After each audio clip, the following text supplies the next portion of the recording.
O Pix no Bradesco ficou ainda melhor.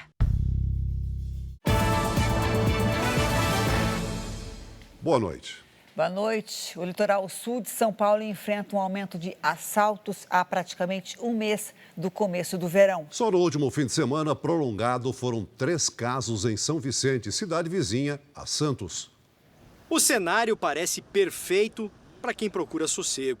Mas a tranquilidade à beira-mar em São Vicente, no litoral paulista, já foi maior. Turistas e moradores andam assustados com a violência. Eu trago um documento e não venho de celular, porque eu tenho essa insegurança. À noite, eu e minha esposa sempre andávamos aqui na hora da praia de São Vicente e hoje a gente tem medo. No último feriadão, frequentadores dessa área com quiosques em frente ao mar viveram momentos de pânico quando adolescentes de bicicleta fizeram um arrastão para roubar celulares e bolsas. 3 menores foram apreendidos pela polícia. Na terça-feira à noite, um grupo com quase 50 pessoas invadiu um hipermercado da cidade. Essas imagens foram feitas após a saída dos criminosos, que estavam armados. Eles levaram bebidas, cigarros, 2 bicicletas e R$7 mil dos caixas. Menos de 48 horas depois, 15 homens invadiram outro hipermercado em Santos. Roubaram produtos, dinheiro e fugiram. Mais um crime bem perto deste restaurante. A imagem mostra o socorro a um idoso que levou um tiro no braço durante o assalto. Testemunhas disseram que ele não reagiu. O ladrão acabou preso. O gerente do restaurante foi uma das pessoas que ajudaram a vítima. Até então, ele achava que tinha tomado um tiro no abdômen, mas depois que o SAMU chegou, nós vimos que tinha sido apenas um susto, pego de raspão e tinha atingido o braço. De janeiro a setembro deste ano, o número de roubos na Baixada Santista aumentou na comparação com o mesmo período do ano passado. A alta chegou a mais de 10%. A pior situação é aqui em São Vicente, onde a quantidade de ocorrências cresceu mais de 40%. O comandante da Polícia Militar na região atribui o aumento da criminalidade à maior circulação de pessoas na região depois do auge da pandemia. Quando nós pegamos e comparamos o ano aqui de 2022, por exemplo, com 2019, porque em 2019 nós tínhamos livre circulação de pessoas aqui na região, nós temos uma redução de 16%. Esse ano aí, com a melhora inclusive do clima, que haja uma maior circulação de pessoas e, consequentemente, acaba ocorrendo um maior registro de ocorrências. Depois dos casos recentes, a PM recebeu reforços para aumentar as operações. No mês que vem, o efetivo vai ser maior no litoral com a Operação Verão. Faz mais de uma década que a Silvana se mudou de São Paulo para a praia, justamente porque estava em busca de mais segurança. Você não tem mais aquela sensação de liberdade. Você fica condicionado às outras pessoas se limitando ao medo. E isso é horrível. Veja agora outros destaques do dia. Polícia Federal suspende emissão de passaporte a partir de amanhã.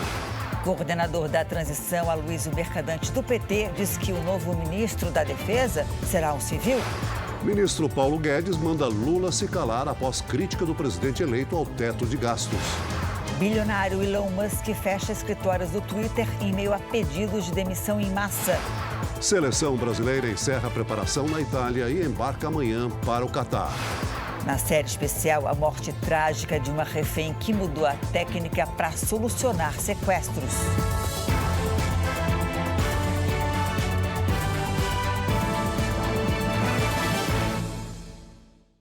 Oferecimento: cartões Bradesco, muito mais benefícios.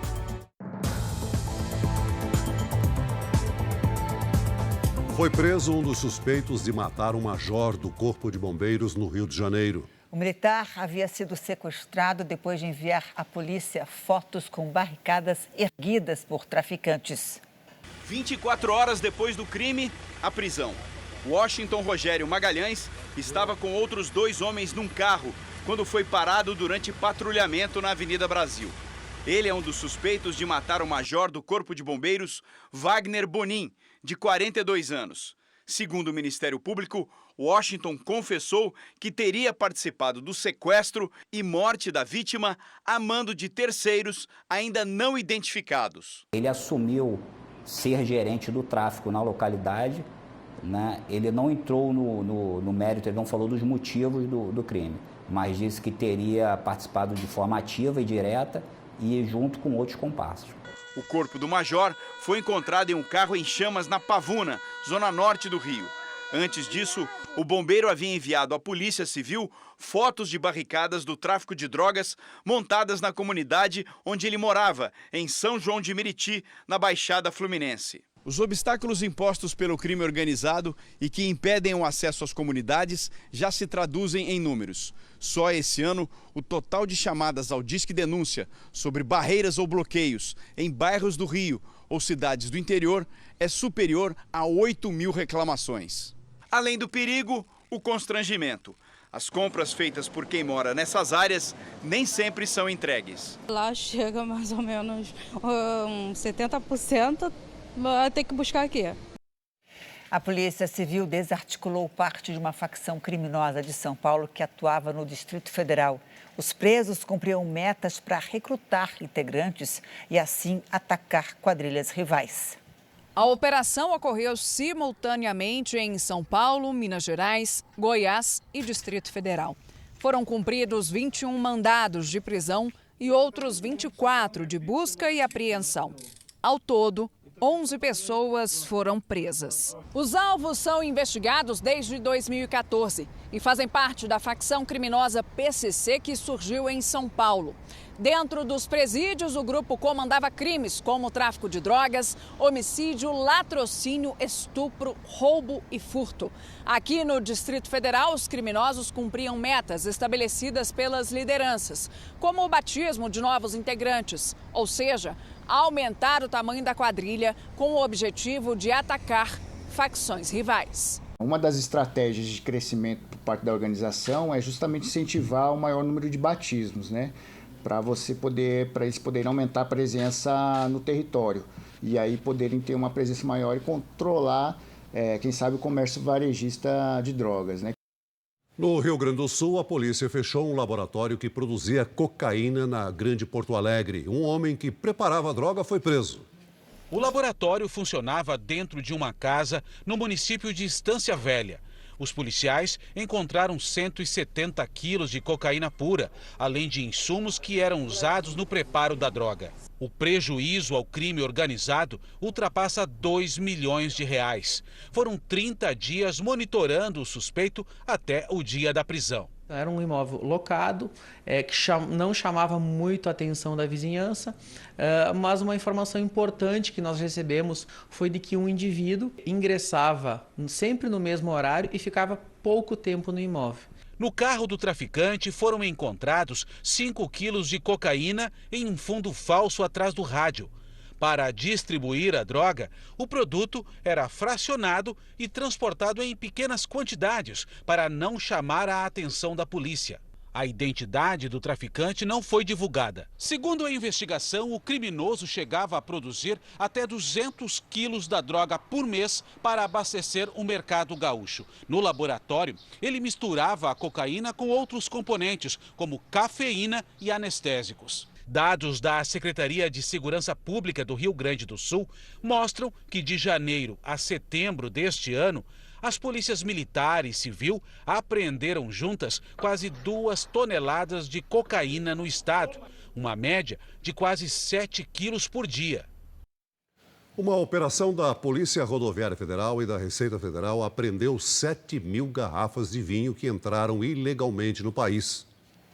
As bebidas vinham da Argentina, Uruguai e Chile. Não tinham nota fiscal ou foram apresentados documentos falsos. O crime é de descaminho, que é diferente de contrabando que envolve mercadoria ilegal. Esses produtos são descaminhados, entram no Brasil sem qualquer pagamento de imposto e sem submeter esses produtos né, ao controle alfandegário da Receita Federal. O vinho trazido ilegalmente para o Brasil foi apreendido em carros, ônibus e caminhões nas rodovias federais goianas. A carga está avaliada em cerca de 2 milhões de reais. As garrafas seriam destinadas principalmente para o comércio de Goiânia, que vê crescer a demanda agora no fim do ano. Segundo a Polícia Rodoviária, de janeiro a outubro deste ano, já foram apreendidas quase 450 mil garrafas de vinhos e espumantes em todo o país. No caso de hoje, os produtos serão leiloados. O Rio de Janeiro voltou a recomendar o uso de máscaras em unidades de saúde. A proteção também é indicada a quem apresenta sintomas de gripe.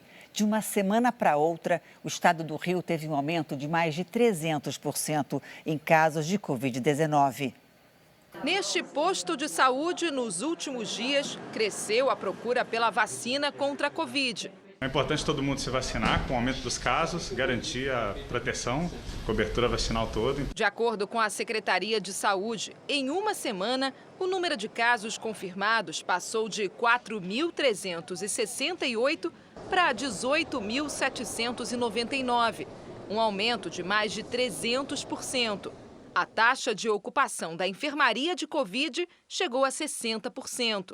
Esse aumento está relacionado à entrada de essa nova variante, que a gente tem chamado de BQ.1, que é uma variante que tem um maior escape imune. Isso significa que essa variante consegue escapar da proteção dos anticorpos da vacina, produzidos pela vacina ou mesmo pela infecção natural. O Ministério da Saúde já havia emitido um alerta para a circulação de novas linhagens da variante Ômicron. Hoje, a Fiocruz divulgou novos dados que mostram que os casos cresceram em 12 estados.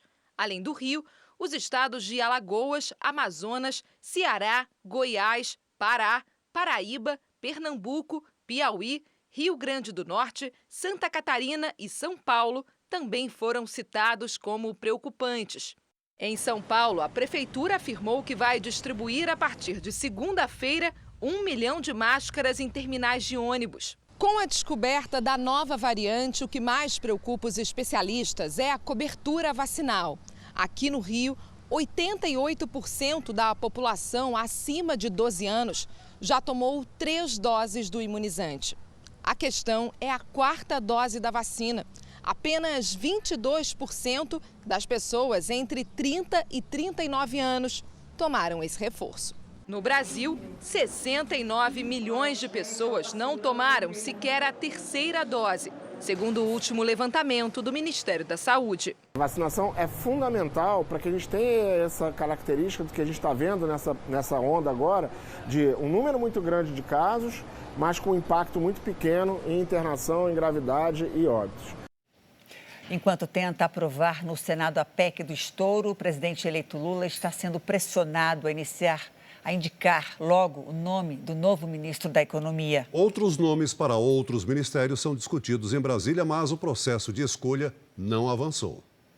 O presidente eleito, Luiz Inácio Lula da Silva, deve chegar em Brasília na terça-feira à tarde. Lula tem 2 tarefas importantes a cumprir: negociar a PEC do estouro e avançar na escolha do nome que vai comandar o Ministério da Economia.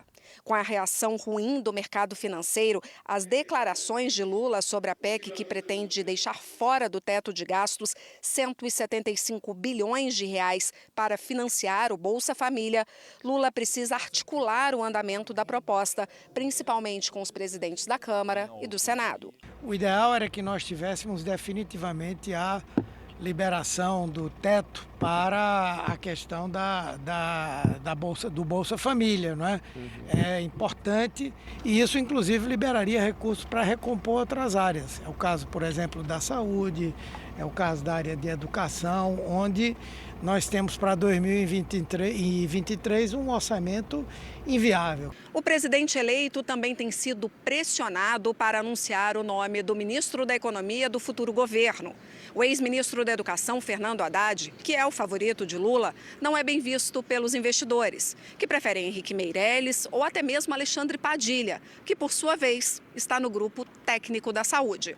O Ministério do Planejamento tem 2 nomes em evidência. Pércio Arida, nome de preferência de Lula, e André Lara Rezende, que conta com a simpatia de Aloysio Mercadante, um dos coordenadores do grupo de transição. Na defesa, Mercadante garante que a pasta será comandada por um civil e não mais por militares.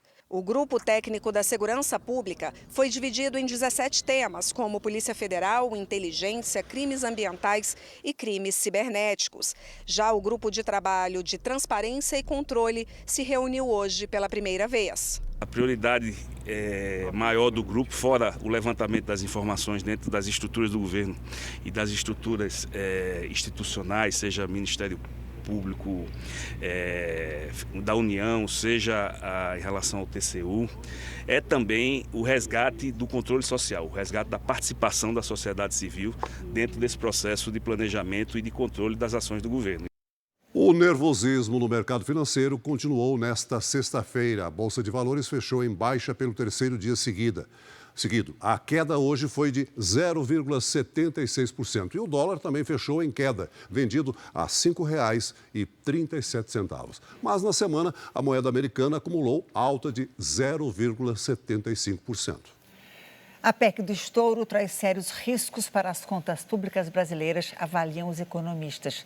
A proposta apresentada ao Senado pela equipe de transição para liberar despesas fora do teto de gastos pode levar ao endividamento público ainda maior e, como consequência, fazer a taxa de juros e a inflação dispararem.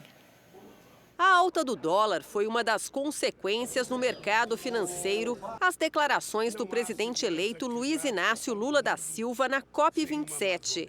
Um dos efeitos da desvalorização do real é a remarcação de preços dos alimentos e do combustível, a inflação. Ele prometeu muito para a base que o apoiou e, evidentemente, a hora que você soma todas as promessas, o dinheiro não dá. Do ponto de vista fiscal, ela é uma proposta, eu diria que ousada e perigosa. Ela pode gerar um desequilíbrio fiscal no país, levar o país a uma percepção de risco maior, com uma apreciação do dólar, taxa de juro que não cai, aí você acaba dando um tiro no pé. A principal preocupação do mercado é que a proposta tem um longo prazo, 4 anos.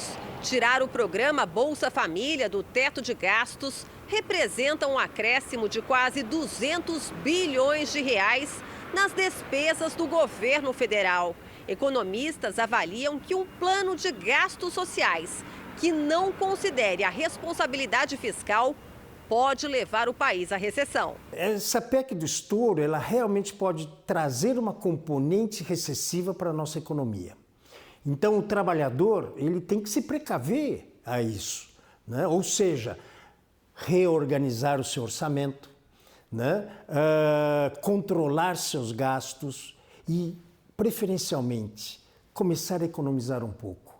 O aumento da dívida pública, que hoje corresponde a 75% do PIB, geraria um aumento do chamado custo fiscal, que são os juros estipulados pelos investidores para financiar essa dívida. Um cenário de incerteza e pouco atrativo para investimentos internacionais. No ano que vem, a Europa e os Estados Unidos devem enfrentar uma recessão. E a China projeta um menor crescimento em 10 anos. Porque não podemos esquecer, a economia brasileira é uma economia altamente dependente do setor externo. Então imagine, por exemplo, grande parte da nossa soja exportada para a China. Se a China entra em recessão, como está sendo sinalizado, como é que ficam as nossas exportações de soja? Como é que ficam as nossas exportações de minério de ferro? O teto orçamentário foi criado em 2016 por uma emenda constitucional para limitar os gastos do governo. O valor é corrigido pela inflação acumulada de janeiro a dezembro.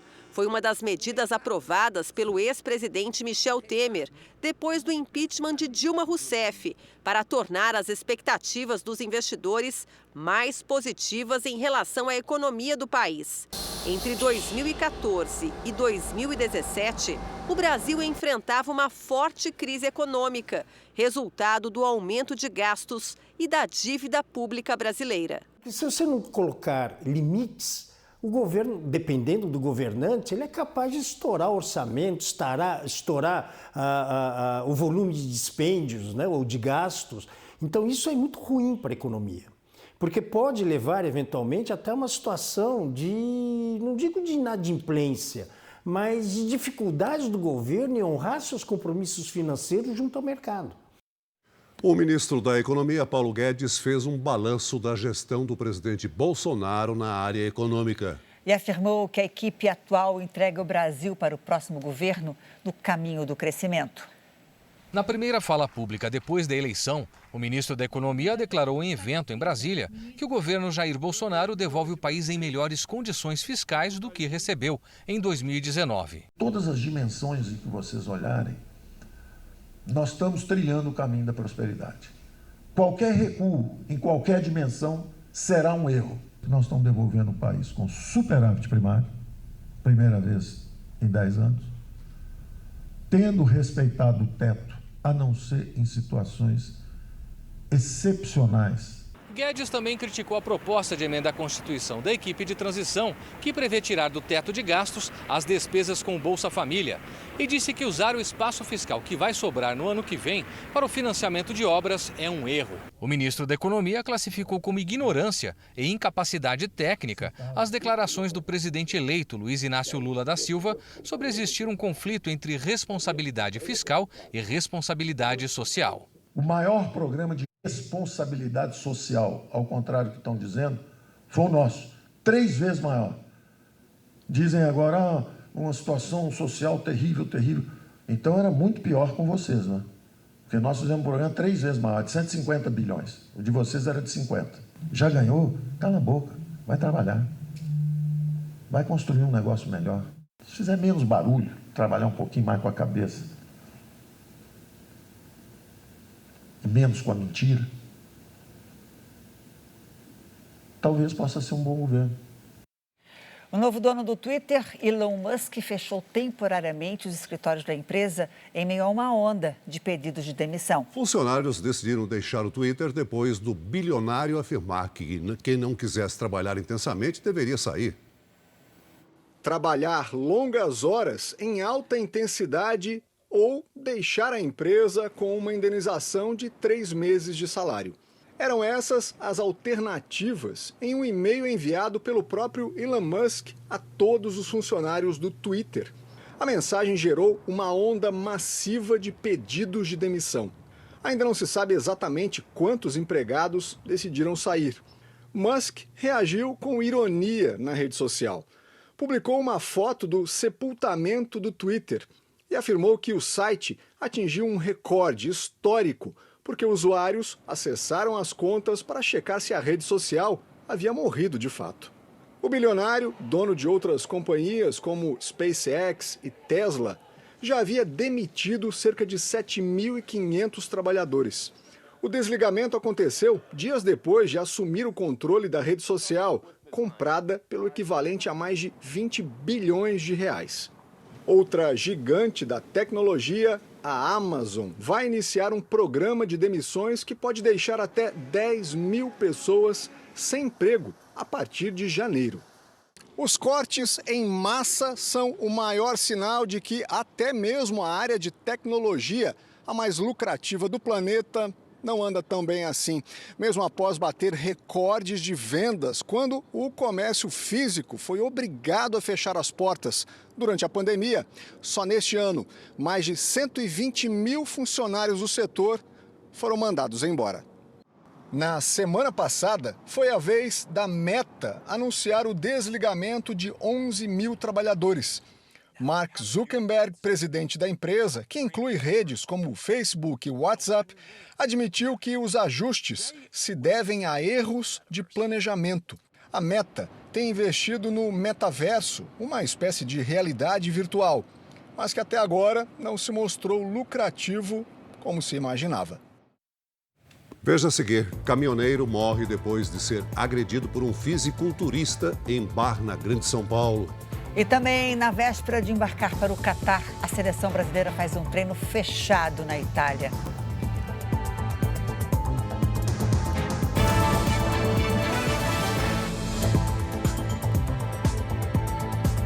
Nos Estados Unidos, a previsão é de nevasca durante o fim de semana. O estado de Nova York deve ser o mais afetado.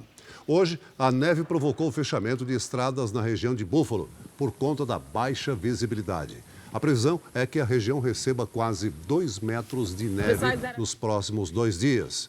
6 milhões de moradores de outros 4 estados americanos também devem ser afetados e estão em alerta. Aqui no Brasil, hoje foi mais um dia de temporais no centro-norte do país. Em algumas regiões da Bahia, choveu em 24 horas, quase 70% do esperado para o mês de novembro. Oi, Mariana Bispo, boa noite para você. Vem mais chuva por aí? Vem mais chuva. Ela vai perder intensidade, Janine, mas ainda pode causar transtornos. Muito boa noite para você. Boa noite, Celso. Boa noite a todos que nos acompanham. Muitas nuvens atravessam o país, viu?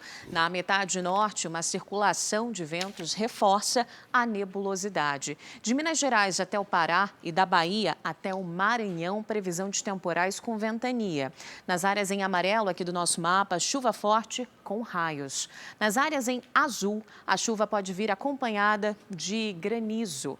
Tempo firme nessa faixa que pega parte do Mato Grosso, vai até o Rio Grande do Sul e também nessa pequena área no sudeste e no nordeste do país. Máxima amanhã de 24 graus em Curitiba, 30 no Rio de Janeiro, 27 em Brasília, 31 em João Pessoa e 30 em Manaus. Na capital paulista, sábado de sol e calor de 28 graus. No domingo, sol, mas tem pancadas de chuva à tarde. Tempo Delivery. O Fábio quer saber a previsão para Porto Alegre, no Rio Grande do Sul, Mari. Perfeito, Fábio. Obrigada pela sua participação. Fim de semana de tempo firme e seco aí na capital gaúcha. Máxima acima dos 31 graus. E agora vamos para Maracanaú, lá no Ceará. Perfeito. Vamos para lá. do Vitório. Pois é, do Vitório. Obrigada, Vitório, pela participação. Fim de semana abafado, com chance de pancadas aí na sua cidade, máximas acima dos 34 graus. Bom, você sabe que previsão personalizada para qualquer cidade do Brasil e do mundo é aqui no nosso Tempo Delivery do Jornal da Record. Então, mande seu pedido pelas redes sociais com a nossa hashtag Você no JR. Muito boa noite para vocês. Boa noite, Janine. Celso. Obrigada, Mari. Boa noite para você também. A promotoria de Hortolândia, no interior de São Paulo, denunciou 5 pessoas que estariam envolvidas no sequestro e morte do milionário da Mega Sena, Jonas Lucas Alves Dias. O crime aconteceu no dia 13 de setembro. Se a denúncia for aceita, os acusados vão responder pelo sequestro, morte e associação criminosa. 4 suspeitos continuam foragidos. Um caminhoneiro que foi agredido por um fisiculturista quando estava num bar morreu hoje na Grande São Paulo. Além de justiça, a família da vítima busca por uma resposta. O homem que aparece sentado é um caminhoneiro, cliente do bar há mais de 10 anos. Ao lado dele está um funcionário e também amigo. O agressor se aproxima da dupla, grita, gesticula, exige que o caminhoneiro saia do bar e dá o primeiro tapa. O funcionário tenta contê-lo, mas não consegue. E ele dá o segundo golpe, um soco no rosto. A vítima cai no chão, bate a cabeça e desmaia.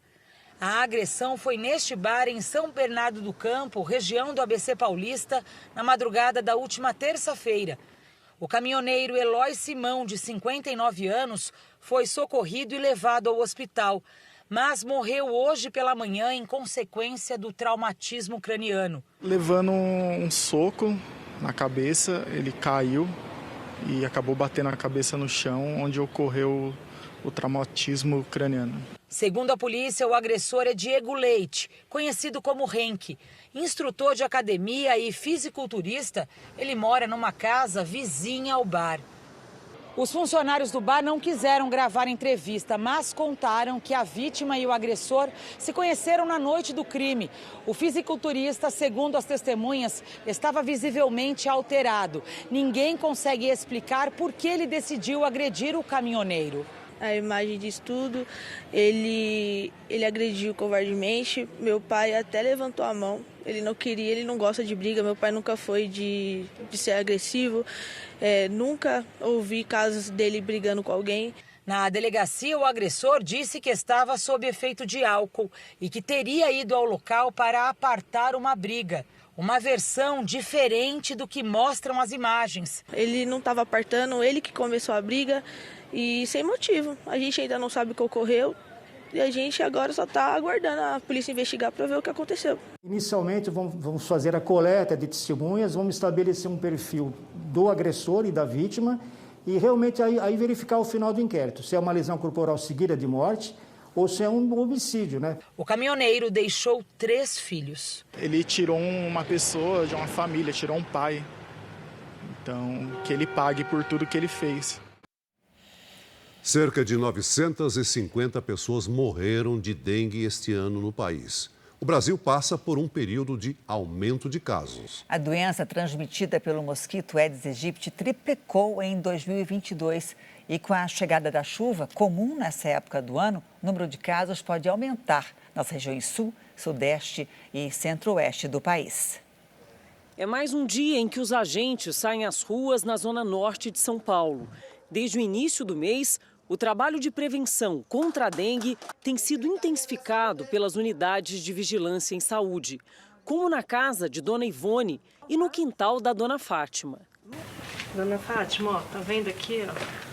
Água parada, isso aqui não pode. Essa visita dos agentes de porta em porta, de casa em casa, é tão importante que acontece durante todo o ano. E não só naqueles meses de maior propagação da doença e do mosquito. É que é justamente nessas visitas que acontece a conscientização das famílias, dos moradores, para que a prevenção seja feita também todos os dias do ano. Do outro lado da cidade, Daniela está sempre de olho em possíveis criadouros. Eu já compro os vasinhos sem um prato de baixo justamente para não ter aquela preocupação de acúmulo de água. Mesmo assim, a doença chegou à casa dela mais de uma vez. Eu, meu filho, meu esposo, minha irmã e meu pai. Nenhuma delas foi aqui. Foi tudo visitando o pai ou na casa da minha sogra. Apesar da prevenção de muitos moradores e do trabalho intenso dos agentes de saúde, o controle da dengue continua um desafio crescente. Segundo o Ministério da Saúde, de janeiro até agora, o número de casos aumentou mais de 180%, se comparado com o mesmo período de 2021. Esse ano foram registrados mais de 1.300.000 diagnósticos e 951 mortes no Brasil. São Paulo é o estado com maior número de óbitos, 274. Goiás vem em seguida, com 142 mortes. Na sequência, Paraná, Santa Catarina e Rio Grande do Sul, com 66. Esse infectologista alerta que, em alguns grupos, o risco de contrair a doença é ainda maior. Existe aí um grupo de risco, né, que são os extremos de idade, paciente com mais de 65 anos, pacientes menores de 2 anos e as gestantes. De acordo com as autoridades sanitárias e com os médicos, o combate ao mosquito transmissor continua a melhor forma de evitar a dengue. E é preciso redobrar a atenção agora, época mais chuvosa nas regiões sul, sudeste e centro-oeste. Deixa um potinho assim. Futebol. No domingo começa a Copa do Mundo no Catar e as principais casas de apostas aqui e no exterior apontam a seleção brasileira como a favorita ao título. Em qual seleção você apostaria todas as suas fichas? Se você respondeu Brasil, está com a maioria. Nos sites especializados e casas de apostas de todo o mundo, a equipe de Tite é a favorita. Mas quem escolhe o favorito recebe menos dinheiro se o título for confirmado. Em uma das principais casas do Reino Unido, o prêmio pela conquista do Brasil é de 5 vezes o valor investido, o pior entre todas as seleções. Copa do Mundo é onde apostadores que são profissionais acabam lucrando muito mais, por conta que existem muitos apostadores recreativos que estão começando, que não têm muita noção e querem só fazer pitacos ali, apostar. Esses apostadores acabam perdendo muito dinheiro por conta de não saber o que estão fazendo. Estudos de universidades também colocam a seleção canarinho como campeã. A inglesa Oxford usou um modelo matemático. que aponta que a probabilidade do Brasil conquistar o Hexa é de 14,72%. A segunda é a Argentina, com 14,36%. No nosso país vizinho, um programa criado pela Universidade de Buenos Aires se baseou na campanha das seleções nos últimos 4 anos para prever o campeão. E até lá, deu Brasil, com 26,7% de chance. Nossos rivais, segundo o cálculo, ficam com 11,1%. O jogo de videogame do torneio jogou um balde de água fria nas esperanças brasileiras. Numa simulação, a final foi entre Brasil e Argentina. E os hermanos ficaram com a taça. Nas últimas Copas, a simulação acertou o campeão. As apostas fazem parte das conversas entre torcedores e jogadores. Hoje, o português Cristiano Ronaldo apontou a França como campeã, mas colocou também Espanha, Argentina, Alemanha e Brasil na lista. Além da tradição, a campanha do Brasil reforça a esperança dos apostadores. São 15 jogos invictos. Nos últimos 6 anos da era Tite, foram apenas 5 derrotas. O Brasil tem 81% de aproveitamento nos jogos nesses 4 anos, mas eles não sabem os adversários. Os adversários do Brasil foram muito mais fracos que a Alemanha, que França, que Espanha, que Argentina. Esse negócio de favoritismo a gente sabe que só fica aqui fora, que chega dentro do campo é outra história, não adianta ser o favorito e chegar lá na hora, não demonstrar o melhor futebol. Brasil e Argentina na final, com a vitória da Argentina vai ser dose, hein, Celso? Sem dúvida. Tomara que a projeção esteja errada. O Catar anunciou hoje que está proibida a venda de cerveja nos estádios da Copa do Mundo e também nos arredores. A informação foi divulgada há 2 dias do evento. A venda só será permitida nos camarotes da FIFA e em hotéis.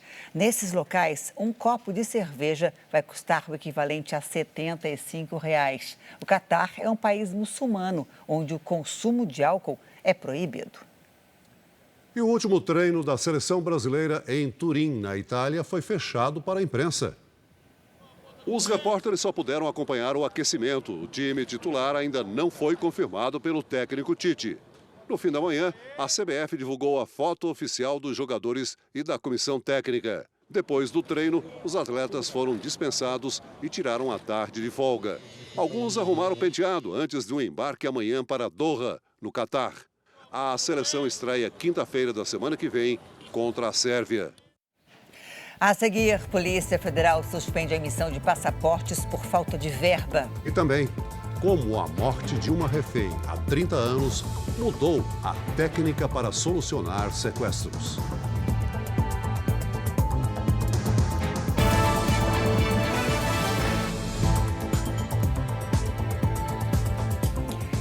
A Polícia Federal vai suspender a emissão de passaportes a partir de amanhã. Vamos a Brasília com Alessandro Saturno. Oi, Saturno, boa noite para você. Oi, Janine, boa noite para você, para o Celso e a todos que nos assistem. Olha, essa suspensão ela ocorre por falta de dinheiro. Segundo a Polícia Federal, o orçamento destinado ao controle migratório e à emissão de documentos de viagem este ano é insuficiente. No entanto, quem foi hoje a um posto de emissão pode ficar tranquilo que vai receber o documento. Ainda não há uma previsão de entrega de novos passaportes. O agendamento online dos serviços e o atendimento nos postos vão ser mantidos. Os ministérios da Justiça e da Economia não se manifestaram. Celso, Janine. Obrigada, Saturno. O ministro do Supremo, Alexandre de Moraes, votou para derrubar a previsão de prisão especial para quem tem diploma de curso superior antes da condenação definitiva. Moraes é o relator de uma ação protocolada pela PGR, que questiona o benefício previsto em lei. A ministra Carmen Lúcia acompanhou o voto do relator. A COP27 no Egito estava programada para terminar hoje, mas foi prorrogada. Não houve consenso sobre o acordo entre os países que discutem os problemas climáticos no planeta. O motivo é o impasse nas discussões entre países ricos e as nações pobres e emergentes. O objetivo é a criação do Fundo Mundial para ajudar os países menos desenvolvidos a reduzir perdas e danos causados pelas mudanças climáticas. A Alemanha fez um apelo aos governos com mais recursos a colocar a mão no bolso. Mas detalhes como a adesão e a quantia a se investir ainda travam as negociações. A demora para fechar os acordos fez o governo do Egito prolongar a COP27 em mais um dia. O apelo é para que até amanhã os negociadores usem toda a diplomacia e a boa vontade para que, além de ideias, a conferência traga boas novas para o planeta. Para esta camaronesa da Comissão Florestal Centro-Africana, os interesses são distintos. O ideal, ela diz, seria que todos se unissem em prol dos países pobres. O presidente eleito Luiz Inácio Lula da Silva já está em Portugal. Ele foi do Egito, onde esteve na COP27, direto para a capital Lisboa. Na visita, ele tentou explicar por que usou a aeronave de um empresário para as duas viagens. Lula veio a Portugal no jato particular de um empresário do setor médico, o mesmo usado pelo presidente eleito para ir à cúpula do meio ambiente no Egito durante a semana. Em Lisboa, o primeiro encontro foi com o presidente português Marcelo Rebelo de Sousa. Do lado de fora do Palácio Presidencial, manifestações contra e a favor do presidente eleito. Lula se reuniu com Marcelo de Sousa e com o presidente de Moçambique, Filipe Nyusi. A conversa entre os três foi rápida, mas serviu para marcar uma posição de retomada da comunidade dos países de língua portuguesa. Lula também foi recebido pelo primeiro-ministro português, Antônio Costa, e falou com a imprensa. Ao explicar a viagem em um avião particular de um empresário que chegou a ser preso durante a Lava Jato, Lula disse que agradecia o empréstimo da aeronave. Fui convidado pelos sindicatos, pelos partidos, pelo governador da Amazônia para ir na COP27. E os estados não podiam arcar com a minha despesa. Segundo, eu fui convidado pelo presidente do Egito, que também me convidou, que eu fiquei muito orgulhoso, mas também não pagava a minha despesa. E eu tinha um amigo que queria ir na COP, ele tinha um avião. E eu fui com ele, um avião novo, de boa qualidade, com muita segurança, porque é importante lembrar que um presidente eleito tem que cuidar da sua segurança, sobretudo num país em que você tem bolsonaristas raivosos se espalhando pelo mundo afora. Eu sou grato ao meu amigo que foi comigo e me emprestou avião. A Coreia do Norte lançou hoje um míssil com o maior alcance disponível no arsenal do país. O foguete, que pode transportar bombas nucleares para o outro lado do planeta, caiu em águas japonesas. O lançamento ocorreu menos de 24 horas depois de outro projétil também atingir o mar do Japão. Segundo a Coreia do Norte, os testes são uma reação ao esforço americano para aumentar a presença militar na região. Estados Unidos e Coreia do Sul fazem exercícios conjuntos em resposta ao disparo. No Peru, um avião bateu contra um caminhão durante a decolagem e pegou fogo. Segundo a companhia aérea Latam, não há mortos entre passageiros e tripulantes, mas 2 bombeiros que estavam no caminhão atingido não resistiram ao acidente. O trem de pouso raspou na pista e provocou o incêndio. O voo partia da capital Lima com destino à cidade de Juliaca, também no Peru. A Suécia afirmou hoje que encontrou sinais de explosivos no Mar Báltico, por onde passam os dutos que levam gás da Rússia para a Europa, danificados em setembro. A constatação reforça a hipótese de sabotagem no Nord Stream. O caso também é investigado pela Dinamarca. No mês passado, o país já havia indicado que os vazamentos foram provocados por explosões. Os suecos não responsabilizaram nenhum país. Aliados da Ucrânia colocam a Rússia como principal suspeita, mas Moscou nega. Aqui no Brasil, manifestações contra o resultado das eleições para presidente voltaram a bloquear estradas nesta sexta-feira. São 4 bloqueios nesse momento. Mais de 1000 protestos foram desfeitos ao longo do dia, segundo a Polícia Rodoviária Federal. O estado com o maior número de trechos interditados foi Rondônia, que, segundo a Polícia Rodoviária Federal, chegou a ter 10 pontos de bloqueio. Em Ariquemes, um enorme tronco de árvore foi colocado na pista junto a tratores para impedir a passagem de veículos. Em outros trechos, manifestantes também improvisaram barricadas com terra, cones e pneus. Ao longo do dia, os bloqueios foram desmontados pela polícia. Em Dourados, Mato Grosso, manifestantes queimaram pneus. Um carro que tentou atravessar o bloqueio pegou fogo. Ninguém ficou ferido. Pela manhã, em Tangará da Serra, caminhões ficaram parados numa interdição parcial na rodovia MT-358. Os carros eram liberados. E entre Lucas do Rio Verde e Sorriso, os manifestantes atearam fogo em objetos para interromper a passagem. Os atos contra a vitória de Luiz Inácio Lula da Silva também foram realizados em frente a quartéis do Exército em Brasília, Rio de Janeiro e Porto Alegre. O erro histórico durante o assalto com reféns num bairro nobre de São Paulo faz uma família carregar a dor do luto há mais de 30 anos. A bala que partiu da arma de um atirador de elite acertou, ao mesmo tempo, criminoso e refém, a professora Adriana Caringi. A morte da vítima foi um divisor de águas para a polícia em ações de combate a sequestros. É o que você vai ver agora, na última reportagem da série especial dessa semana.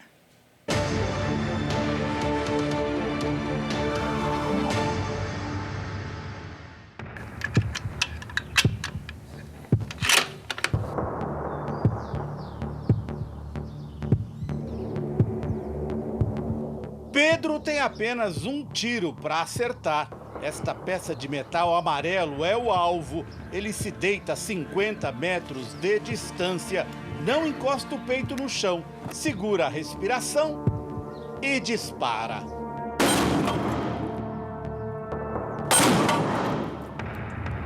Na mosca, Pedro é instrutor de atiradores de elite, os chamados snipers.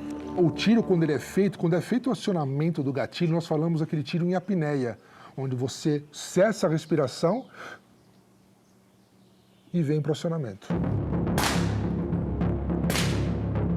Em situações de risco, como a tomada de reféns, eles não têm uma segunda chance. É acertar ou acertar. Foi uma história que começou com uma tragédia aqui no Brasil. No bairro da Pompeia, em São Paulo, bem aqui neste sobrado. Na noite de 20 de março de 1990, um atirador do Grupo de Ações Táticas Especiais, o GAT, tinha apenas uma chance. A irmã de Adriana Caringi estava do lado de fora, bem ao lado do atirador, e testemunhou a cena dramática. Nós vimos a polícia montar o fuzil em cima do carro dela.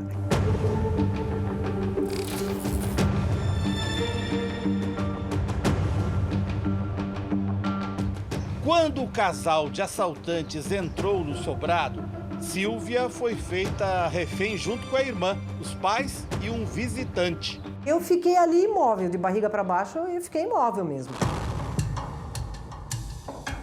Pego de surpresa pela chegada da polícia, o casal de assaltantes levou a Adriana e os pais dela para o segundo andar. Do lado de fora do quarto estavam os negociadores. A negociação estava acontecendo, mas ela estava difícil, porque eles estavam irredutíveis nas exigências que estavam fazendo. Estavam pedindo metralhadora, carro forte, etc., uma série de outras coisas. As três irmãs de Adriana fazem um relato diferente. Elas contam que a mãe, dentro do quarto, estava prestes a convencer a sequestradora a se render. Aí, do nada, você ouve, vamos acabar logo com isso. Já demorou muito. E veio o comando para atirar. A falta de coordenação entre as polícias civil e militar foi testemunhada pela irmã que estava na calçada. Parecia um piquenique, parecia uma festa. Não parecia que era uma situação séria. Que envolvia risco de vida. Exatamente. A Polícia Civil preparou uma arma sem agulha, que não ia disparar para entregar ao sequestrador. Mas antes do plano ser colocado em prática, o atirador de elite disparou.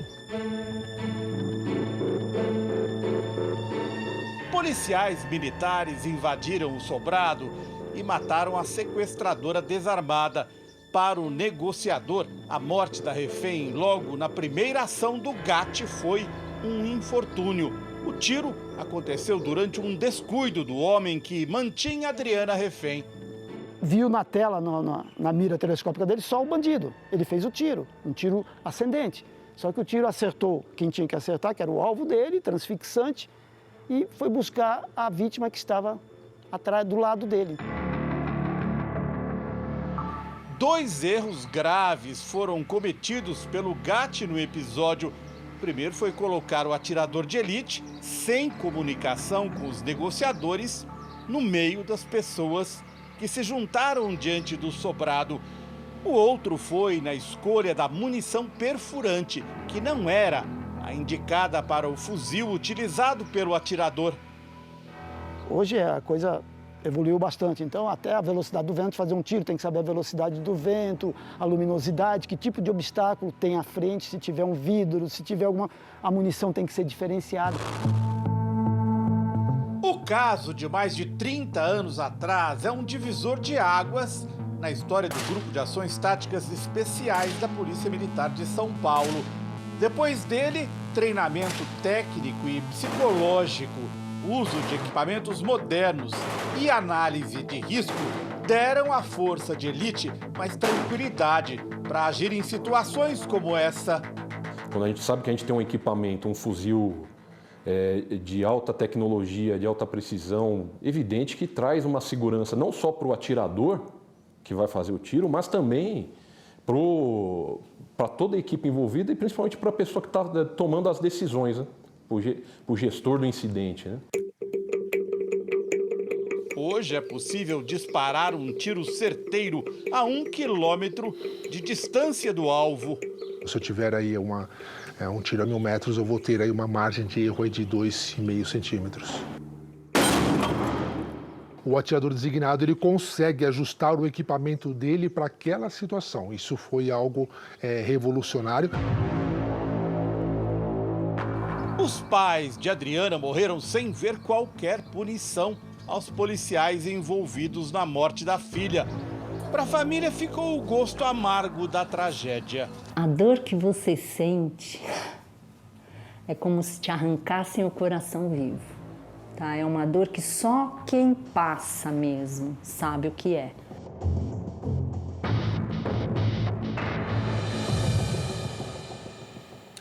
O Jornal da Record de hoje termina aqui. Esta edição na íntegra e também a nossa versão em podcast estão no Play Plus e em todas as nossas plataformas digitais. À 00:30 tem mais Jornal da Record, fica agora com Reis, logo depois tem Amor Sem Igual e depois A Fazenda. Boa noite para você. Boa noite.